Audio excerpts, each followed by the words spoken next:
के शुभ अवसर पर आप सभी को मेरे तरफ से और मेरे स्कूल के तरफ से हार्दिक बधाई और हार्दिक शुभकामनाएं।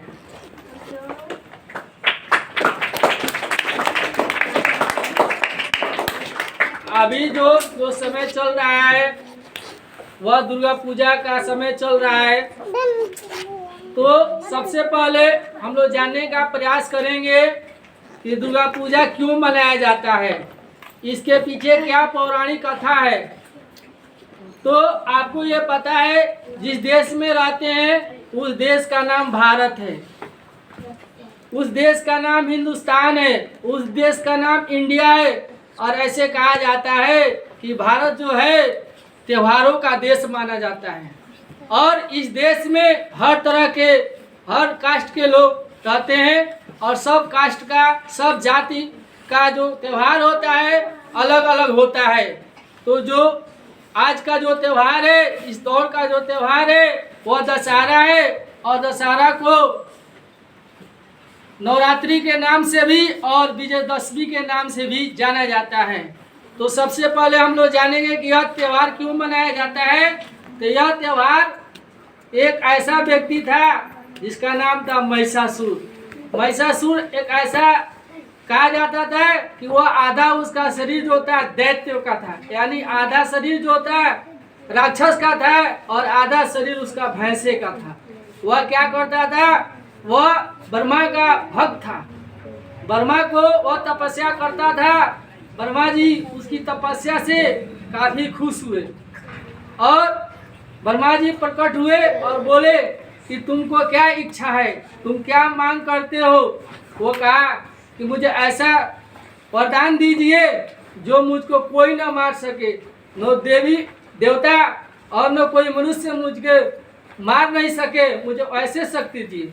ब्रह्मा जी बोले ऐसा कैसे हो सकता है, जो इस धरती पर जन्म लिया है वह उसको एक दिन मरना क्या है जरूर है, ऐसा नहीं हो सकता है, तुम दूसरा मुझसे वरदान मांगो। कहा कि वो जो महिषासुर था कहा कि हमको ऐसी शक्ति दे दीजिए जो हमको कोई ना मार सके। बोले कि ठीक है, यथास्तु ऐसा ही होगा। वो उसको शक्ति मिल गई और वह क्या करने लगा, दुराचारी बन गया, अत्याचारी बन गया, राक्षस तो था ही। और वह अपने क्या करने लगा, देवताओं को मारने लगा, देवताओं को सताने लगा। तरह तरह के जीवन लोग बिताने के लिए मजबूर हो गए सभी देवता। और यहाँ तक कि वह स्वर्ग लोक पर भी जाकर अपना राज करने लगा।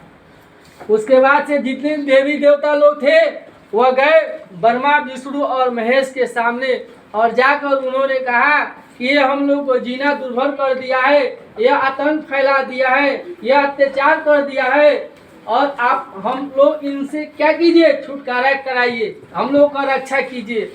तो ब्रह्मा विष्णु महेश ने एक आदि शक्ति जिसको कहा जाता है आदि शक्ति के रूप में वही माँ दुर्गा को भेजा इस धरती पर। और जब माँ दुर्गा इस धरती पर आई तो कहा कि हम कैसे उसका वध करेंगे। तो वह बहुत खूबसूरत थी, वह महिला थी, लेडी थी और उसका सुंदर बहुत ही क्या था, रूपवान थी। जब महिषासुर ने देखा तो कहा कि मैं कितनी सुंदर ये लड़की है और मैं इससे शादी करूंगा। वह गया और बोला माँ दुर्गा से, देवी से कि मैं तुमसे शादी करना चाहता हूँ। तो बोली ठीक है, तुम मुझसे विवाह कर लेना, लेकिन एक शर्त है। वो कौन सी शर्त है, तुमको मुझसे लड़ना होगा। यदि तुम मुझे परास्त कर दोगे, तुम मुझे पराजित कर दोगे तो मैं तुम्हारी शर्त पूरी हो जाएगी और मैं एग्री हो जाऊंगी, तुम मुझसे शादी कर सकते हो। वह फर्स्ट दिन से वह दोनों के बीच में युद्ध होता शुरू हो गया, चलता रहा युद्ध। 9वीं दिन तक युद्ध होता रहा और 10वीं दिन ने वो माँ दुर्गा ने क्या कर दिया, उसको परास्त कर दिया और उसके सीने में क्या कर दिया, त्रिशूल उसको मार दिया और महिषासुर का वहीं पर उन्होंने वध कर दिया और वो महिषासुर क्या हो गया, मर गया। यानी कहने का मतलब कि अच्छाई बुराई पर अच्छाई का विजय हुआ। इसलिए हम लोग दुर्गा पूजा का त्यौहार मनाते हैं। और दूसरी तरह से पौराणिक कथा ये है कि जो श्री रामचंद्र जी जो थे वो दुर्गा जो है वो क्या है, बल की देवी है, ताकत की देवी है। तो वह श्री रामचंद्र जी भी जाकर माँ दुर्गा से प्रार्थना किए थे कि माँ मुझे ऐसी शक्ति दो कि जो मैं रावण को वध कर दूं, और वो शक्ति उनको राम को मिला था। और 10वें दिन ने क्या कर दिया, श्री रामचंद्र जी भी रावण का वध कर दिया और रावण मारा गया। और इस तरह से बुराई पर अच्छाई का विजय हुआ। और उसीलिए हम लोग क्या करते हैं, उस त्योहार को धूमधाम से मनाते हैं और मनाते रहेंगे। और इससे हमको यही सबक मिलता है कि एक लेडीज होकर, जिसको कहा जाता है माँ दुर्गा, वह ताकत की देवी है। एक देवी सरस्वती है जो ज्ञान की देवी है, और एक देवी धन की देवी है जिसको माँ लक्ष्मी के नाम से जाना जाता है। तो तीनों देवी में क्या है, ऐसी शक्ति है, उससे हमको क्या करना चाहिए, सबक लेना चाहिए और आगे बढ़ना चाहिए। और साथ ही साथ हमें पूजा भी करना चाहिए, हमें आस्था भी रखना चाहिए, और हमें मिलजुल कर भी रहना चाहिए। चाहे हम हिंदू हो, चाहे मुस्लिम हो, चाहे सिख हो, चाहे ईसाई हो, सब हम लोग एक हैं और सब धर्मों का हमें सम्मान करना चाहिए। लेकिन हम लोग क्या होते हैं, हम लोग बटे हुए हैं जाति के नाम पर, धर्म के नाम पर। ऐसा कुछ नहीं है, जाति और मजहब कुछ नहीं होता है। जाति और मजहब इंसान ने बनाया है, ईश्वर ने नहीं बनाया है।